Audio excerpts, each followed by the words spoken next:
Hello everyone, आज है 29 दिसंबर और आज इस वीडियो में हम बात करेंगे रिलायंस पावर के बारे में। 13 रुपए का ये शेयर है और देखा जाए तो ये वो शेयर है जो ऑपरेटरों का फेवरेट है। यहाँ पर ऑपरेटर हर बार इसको ऊपर नीचे की तरफ ले जाते हैं और रिटेल इन्वेस्टर्स कभी कभी फंसते हैं, कभी कभी अगर किस्मत होती है तो भैया पैसा भी यहाँ से बना लेते हैं। वीडियो में डिस्कस करेंगे कि 13 रुपए के शेयर में मौके हैं या सिर्फ और सिर्फ धोखे ही हैं और चल क्या रहा है यहाँ पर। तो वीडियो को शुरू करो उससे पहले अगर आपने अभी तक चैनल को सब्सक्राइब नहीं किया है तो प्लीज़ अभी इसे सब्सक्राइब कर लीजिए, क्योंकि आगे भी बहुत सारे वीडियोस हैं जो आपको काफ़ी ज़्यादा हेल्प करेंगे। तो रिलायंस पावर पहले तो भैया अनिल अंबानी ग्रुप की कंपनी है ये, और पिछले एक महीने में देखा जाए तो पिछले एक महीने के अंदर रिलायंस पावर के शेयर में 4% का ग्रोथ भी आया है। लेकिन एक साल का इसका जो ग्राफ है वो काफ़ी इंटरेस्टिंग है। काफ़ी ज़्यादा उतार चढ़ाव देखने को मिले हैं, लेकिन 290% का ग्रोथ भी है एक साल में।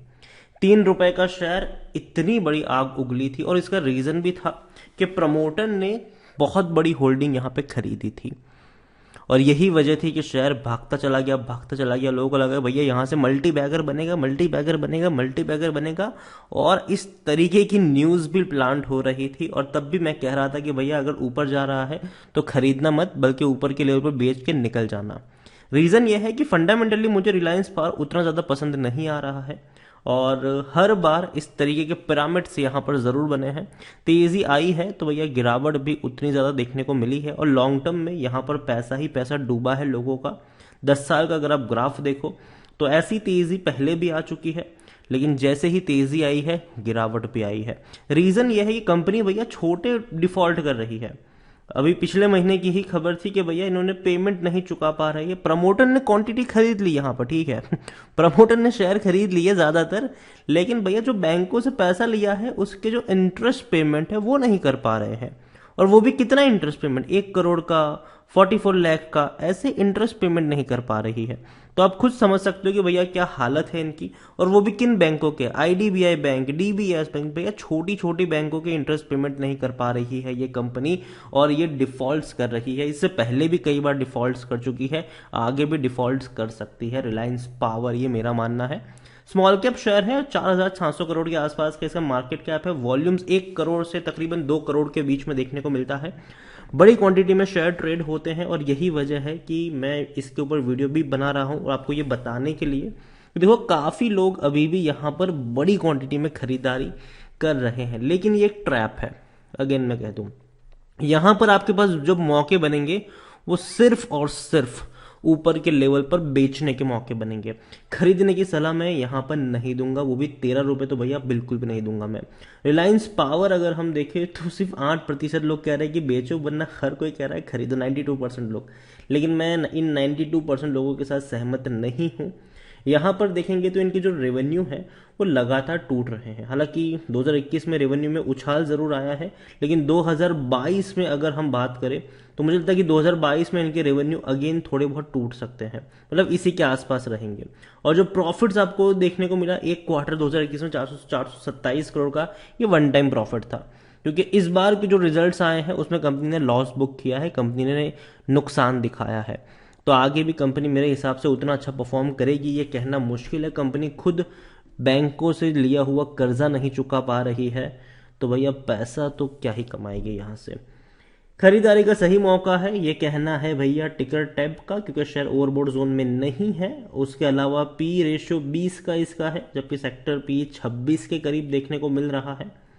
डिविडेंड पे नहीं कर रहा है, लॉन्ग टर्म में इसने पैसा बनाकर भी नहीं दिया है।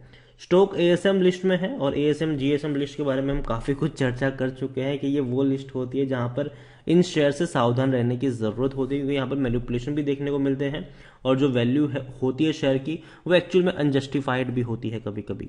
यहाँ पर अगर देखा जाए तो देखिए तेज़ी आने की जो वजह थी वो यही थी कि प्रमोटर की 9% की होल्डिंग सीधी बढ़ गई थी 25% के आसपास की।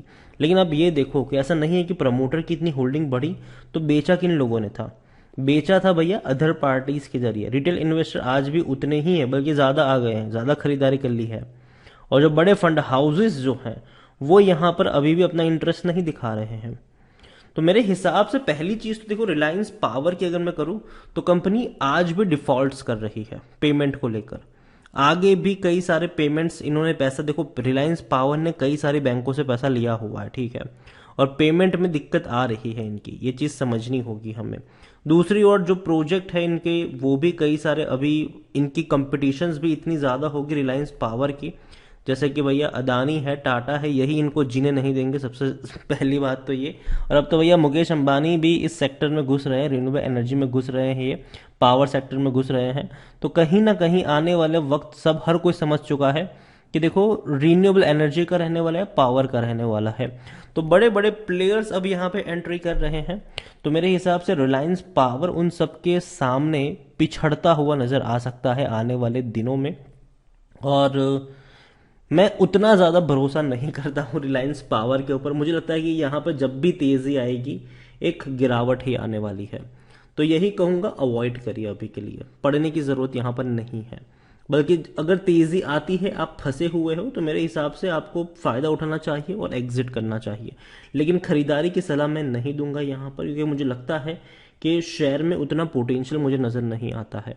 रीज़न यह है कि कंपनी जिस बिजनेस में है उसके लिए एक बड़ा कैश चाहिए होता है, और जिस तरीके से अग्रेसिव कंपटीशन इस सेक्टर में देखने को मिलेगी उसके लिए भी आपको बस एक बड़ा कैश होना ज़रूरी है। और रिलायंस पावर के पास जो सबसे बड़ी दिक्कत है वो कैश की है। और प्रमोटर ने भैया खरीदारी करी है, ज़रूरी नहीं है कि प्रमोटर इस क्वांटिटी को बढ़ाते ही चला जाए, जी नहीं। मुझे लगता है कि प्रमोटर जो है वन टाइम बाइंग है प्रमोटर की है, और शायद आने वाले दौर में प्रमोटर शायद दोबारा बिकवाली ही कर सकते हैं, क्योंकि प्रमोटर की इससे पहले भी बहुत अच्छी खासी होल्डिंग थी, बेच बेच के 9% पर लेकर आए थे वो। अब धीरे धीरे 25 पे लेके गए, ज़रूर है, अच्छी बात है।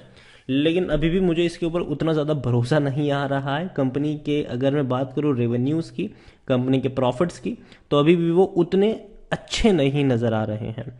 कंपनी अभी भी लॉस में है, और यही वजह है कि रिलायंस पावर अभी भी मेरी लिस्ट में नहीं है। और मैं कहूँगा कि मुझे थोड़ा सा महंगा भी लग रहा है ये शेयर। अगर ये थोड़ा सा सस्ता होता, 10 रुपए के नीचे होता, तो एक बार के लिए हम सोच भी सकते थे, लेकिन मुझे लगता है कि महंगा है ये। और अभी के लिए रिलायंस पावर अवॉइड करेंगे तो फायदे में रहेंगे। काफ़ी लोग बोलेंगे भैया multi bagger, power sector, power sector, power sector, लेकिन मुझे लगता है कि उसमें भी भैया होना चाहिए कि फंडामेंटली स्ट्रांग कौन सा है और किसको सबसे ज़्यादा फायदा होगा आने वाले दौर में। ऐसा ज़रूरी नहीं है कि भैया रिन्यूएबल एनर्जी के नाम पर आप कोई भी शेयर खरीद लो, और पावर सेक्टर के नाम पर आप कोई भी शेयर खरीद लो।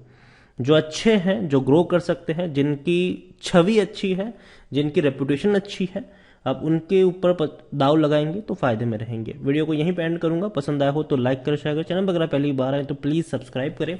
और रिलायंस पावर के बारे में आप क्या सोचते हैं वो भी आप मुझे कमेंट में लिख कर बता सकते हैं। Thank you.